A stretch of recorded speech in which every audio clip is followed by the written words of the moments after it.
বন্ধুরা হালকা করে ব্রেডগুলো দেখো আমি ছেঁকে নিচ্ছি। হালকা চাকা হয়ে গেলে পরে আমি এটার মধ্যে বাটার আর চিনি দিয়ে চা দিয়ে খাবো সকালের খাবার।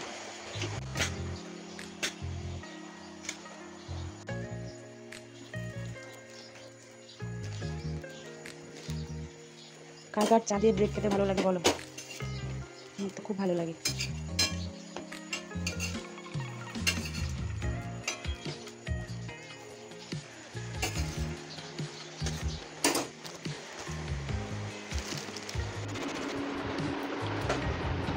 বন্ধুরা এই দেখো আমি ব্রেডগুলো দিয়ে ছেঁকে নিয়ে এসেছি, তার মধ্যে এখন এই যে বাটার লাগিয়ে দেবো। দেখো কি টেস্টি বন্ধুরা, তোমরা একবার খেয়ে দেখো। এই যে বাটারটা লাগালাম, তার উপরে চিনি দিয়ে দিলাম।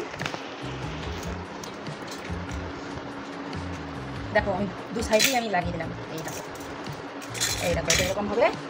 এটা চিনি দিয়ে এরকম বাটার পুরো এখানে যতগুলো ব্রেড আছে সবগুলোই আমি সেম এরকমই করবো। এরকম করে আমি এইভাবে খাবো। খুব টেস্টি বন্ধুরা, খেয়েই বলো। তার মধ্যে সাথে নিয়ে নিলাম চা,